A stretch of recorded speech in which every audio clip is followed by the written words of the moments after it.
एक महिला भगवान जी की बहुत सेवा करती थी। एक दिन महिला को फोन आया कि उसके बेटे का एक्सीडेंट हो गया है। वह महिला हॉस्पिटल पहुंची। महिला ने भगवान से प्रार्थना की और अपने बेटे को संभालने में लगी रही। उसकी पड़ोसन बोली, बहन तेरे भगवान जी कैसे हैं? तू दिन रात सेवा में लगी रहती है और तेरे बेटे का एक्सीडेंट हो गया। वह महिला बोली, मुझे तो अपने भगवान जी पर पूरा भरोसा है, इसमें भी कोई राज की बात होगी। कुछ दिनों बाद बच्चा ठीक हो गया। महिला फिर से सेवा में लग गई।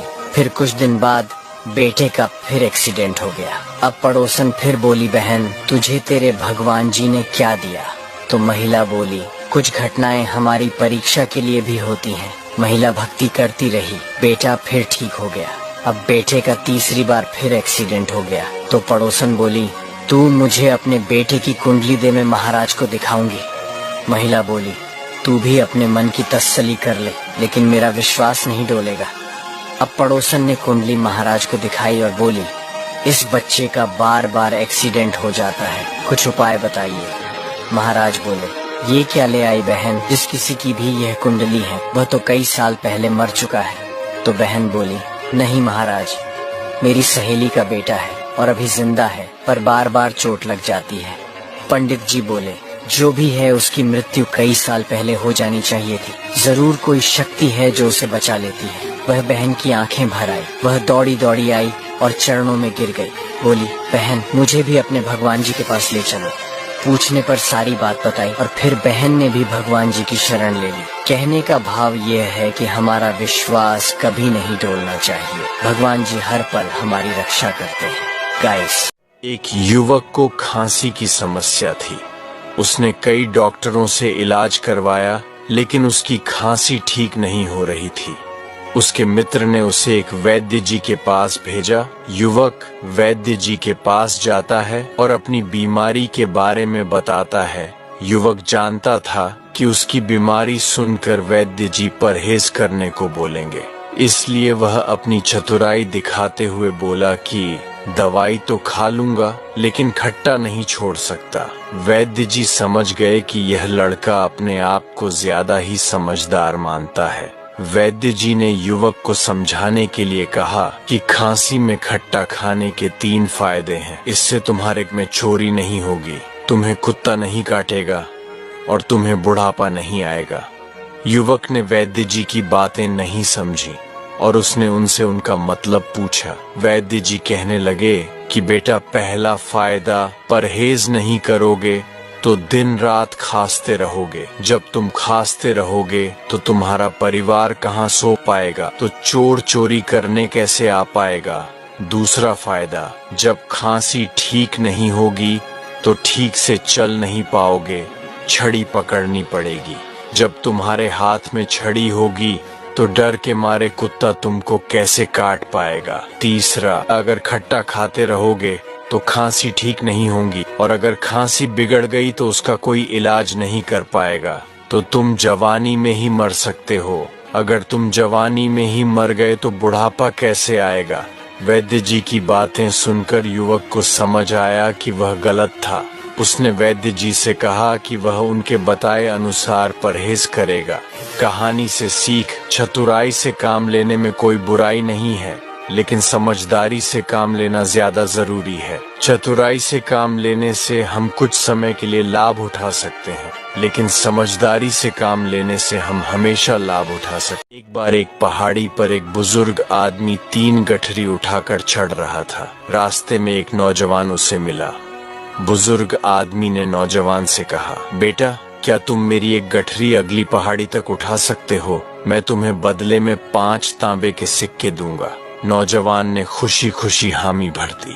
उसने बुजुर्ग आदमी की गठरी उठाई और अगली पहाड़ी पर पहुंचा। बुजुर्ग आदमी ने उसे 5 तांबे के सिक्के दिए। आदमी ने उस जवान को एक और प्रस्ताव दिया कि अगर तुम अगली पहाड़ी तक मेरी एक और गठरी उठा लो तो मैं उसमें रखी चांदी के तुम्हें दूंगा। नौजवान ने प्रस्ताव स्वीकार किया और दूसरी गठरी भी उठा ली और अगली पहाड़ी पर पहुंचा। बुजुर्ग आदमी ने उसे 5 चांदी के सिक्के दिए। आगे का रास्ता और भी कठिन था। बुजुर्ग व्यक्ति बोला कि आगे पहाड़ी और भी दुर्गम है, अगर तुम मेरी तीसरी गठरी भी उठा लो तो मैं तुमको उसके बदले 5 तांबे की मोहरे और 5 चांदी की मोहरे दूंगा। नौजवान ने खुशी खुशी हामी भर दी। निर्धारित पहाड़ी पर पहुंचने से पहले नौजवान के मन में लालच आ, उसने बुजुर्ग आदमी की गठरियां उठा ली और भागने लगा। कुछ आगे जाकर जैसे ही उसने गठरियों को खोला तो वह हैरान रह गया, क्योंकि सारे सिक्के नकली थे। उस गठरी में एक पत्र में लिखा था कि जिस बुजुर्ग व्यक्ति की तुमने गठरी चोरी की है वह राजा है। राजा जी भेष बदलकर अपने कोषागार के लिए ईमानदार सैनिकों का चयन कर रहे हैं। अगर तुम्हारे मन में लालच न आता तो सैनिक के रूप में आज तुम्हारी भर्ती पक्की थी, लेकिन अब तुमको कारावास होगा। नौजवान अपना माथा पकड़कर बैठ गया। कुछ ही समय में राज्य के सैनिकों ने आकर उसे पकड़ लिया। कहानी से सीख, हमें हमेशा ईमानदार रहना चाहिए। हमें लालच नहीं करना चाहिए। लालच बुरी बला है। एक कबूतर राजा के गोद में गिरकर उसके कपड़ों से छिपने लगा। तभी वहां उड़ता हुआ बाज भी आया और राजा से कहा, आपको किसी का भोजन नहीं छीनना चाहिए। राजा ने कहा, मैं तुम्हारे लिए मांस मंगवा देता हूँ, लेकिन इसे मत खाओ। बाज बोला, कबूतर मरे या कोई और, मांस तो किसी के मरने से ही मिलेगा। राजा बोला, मैं किसी प्राणी को नहीं मारूंगा। राजा तराजू की एक पलरे में कबूतर और दूसरे पलरे में अपना हाथ काट कर रख दिया। तभी बाज साक्षात इंद्र और कबूतर अग्निदेव के रूप में प्रकट होकर राजा को पहले जैसे बनाया। फिर उन्होंने कहा, हम तुम्हारे कर्म की परीक्षा लेने के लिए बाज और कबूतर के रूप में आए थे। दोस्तों, ऐसे ही हमारे देश की सरकारें भी होनी चाहिए, जो जनता के हित के लिए अपने प्राणों को भी त्याग दे। ये कहानी पूरी सुनो, दूसरों की बातों पर ध्यान करना बंद कर दोगे। आम के पेड़ पर बैठकर सुबह सुबह कोयल कुकू कर रही थी। कोयल की मीठी और सुरीली आवाज सुनकर एक बगुला उसके करीब आ पहुंचा और फिर आकर बोला, कोयल बहन, तुम्हारी आवाज में तो बहुत मिठास है, मगर तुम्हारी सूरत तो काली है।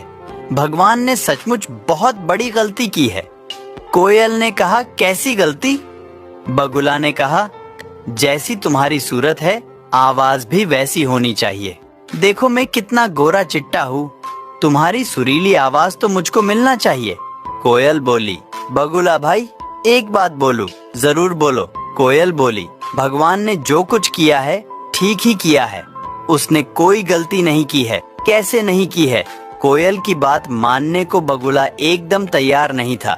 फिर कोयल ने बोला, जरा सोचो।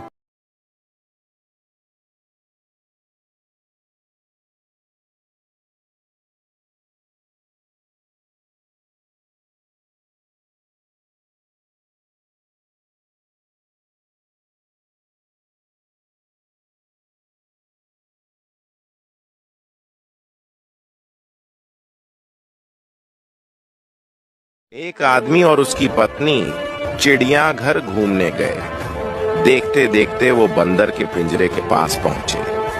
वहां उन्होंने देखा कि एक बंदर अपनी मादा के साथ बड़े जोश से खेल रहा था। यह देखकर पत्नी ने अपने पति से कहा, देखो कितना रोमांटिक जानवर है, अपनी मादा के साथ कितने प्यार से खेल रहा है। तब पति चुप रहा। तभी पति पत्नी आगे गए तो उन्हें शेर का पिंजरा नजर आया। वहां उन्होंने देखा कि शेर और शेरनी दूर दूर बड़े आराम से बैठे थे। खामोश शेर एक कोने में अकेला बैठा था, जैसे शेरनी का कोई अस्तित्व ही नहीं हो। ये देखकर पत्नी ने थोड़े दुखी मन से कहा, कैसे जानवर है, बिल्कुल अलग ही बैठा है, जैसे शेरनी को जानता ही नहीं। इनका आपस में बिल्कुल प्यार नहीं लगता। उसने अपनी पत्नी को एक पत्थर दिया और कहा, इस पत्थर को जरा शेरनी की तरफ फेंको। और जैसे ही पत्नी ने शेरनी की तरफ पत्थर फेंका, तभी शेर दहाड़ता हुआ अपनी शेरनी की रक्षा के लिए आगे आया। अब पति अपनी पत्नी को एक पत्थर और दिया और कहा, अब इसे बंदरिया की तरफ फेंको। जैसे ही पत्नी ने पत्थर फेंका, घी बंदर अपनी मादा को छोड़कर खुद की जान बचाने के लिए तुरंत पेड़ पर चढ़ गया था। दोनों जानवरों को प्रतिक्रिया समझाते हुए पति ने अपनी पत्नी से कहा, बंदर की तरह झूठे और असंवेदनशील लोग अपने खोखलेपन को छिपाने के लिए अक्सर इस तरह के बाहरी दिखावे वाले रोमांस का ढोंग करते हैं। वहीं इसके विपरीत शेर की तरह लोग हैं जो दिखावे से दूर तनाव मुक्त होकर अपनी जिंदगी आराम से जी रहे हैं। और आज के समाज में हमारे आसपास बंदर ज्यादा है और शेर बहुत कम है।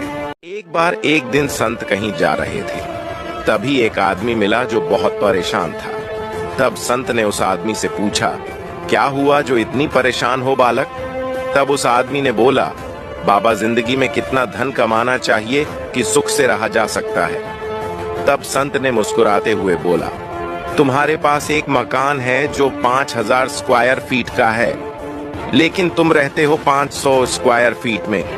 बाकी के जो बचा है 4500 स्क्वायर फीट, उसमें तुम्हारा अहंकार रहता है और तुमको 25 रोटी चाहिए। और अगर तुम 80 रोटी बना के रख लो घर में, तो बाकी की जो रोटी बचती है उनका क्या होगा? वो कोई दूसरा खाएगा या तुम फेंक दोगे या तुम किसी को दे दोगे। जैसे वासी अन्न खाने से हमारा शरीर रोगी होता है, वैसे ही वासी धन खाने से हमारा मन भी रोगी होता है। और तन के तो उपचार है, लेकिन मन के कोई उपचार नहीं है। इसलिए जिंदगी में उतना ही धन कमाओ जितना तुमको आवश्यक है, और ज्यादा इस असुरक्षा में मत पढ़ो कि आज नहीं हुआ तो कल क्या होगा। जब आज हुआ है ना, तो कल भी होगा। और इच्छा शक्ति जो होती है वो प्रमुख होती है, और इसलिए अपने आप वो तमाम चीजें उपलब्ध हो जाती है। निष्कर्ष, इंसान जिंदगी भर धन कमाने के पीछे भागते रहता है, और एक दिन ऐसा समय आता है कि धन तो रहता है लेकिन इंसान नहीं रहता। इसलिए धन भी कमाओ इस हिसाब से जो तुम अपने शरीर पर खर्च कर सकते हो, और धन के पीछे रहोगे तो जिंदगी भी भूल जाओगे तुम अपनी, और पूछने वाला भी कोई नहीं रहेगा आपको। इसलिए धन के साथ साथ शरीर पर भी ध्यान दीजिए। माँ के लिए कुछ चंद लाइन जो आपकी दिल को छू लेगी। गिरता हूँ तो हाथ देकर संभाल लेती है, रोता हूँ तो अपने आंचल में आंसू पोंछ देती है। मुझे बनाने में सबसे ज्यादा अंश है जिसकी वो है मेरी माँ। दोस्तों की कमी पूरी करती है, मेरी तरक्की देख इतराती है, रहती है परेशान फिर भी मुस्कुराती है। बस तभी मेरा हौसला बन जाता है, वह है मेरी माँ। पापा के हर सवाल का जवाब है, पापा की डांट पर मरहम है। उदास हो जाऊं तो मेरी मुस्कान है, वो है मेरी माँ। और क्या बोलूं, इस दुनिया में सबसे अनमोल है मेरी माँ। दोस्तों, एक देवदार नाम का पेड़ था जिसकी पत्तियां सुई जैसी नुकीली और कठोर थीं। वह एक दिन यह सोचकर रोने लगा कि काश मेरी भी पत्तियां अन्य पेड़ों की तरह नरम नरम होती तो उन पर भी पशु पक्षी खेलते और अपना घोंसला बनाते। और तभी जंगल के देवता प्रकट हुए और उन्होंने देवदार की नरम पत्तियों वाली इच्छा पूरी कर दी। अगले दिन देवदार अपनी नरम नरम पत्तियां देखकर बहुत खुश हुआ।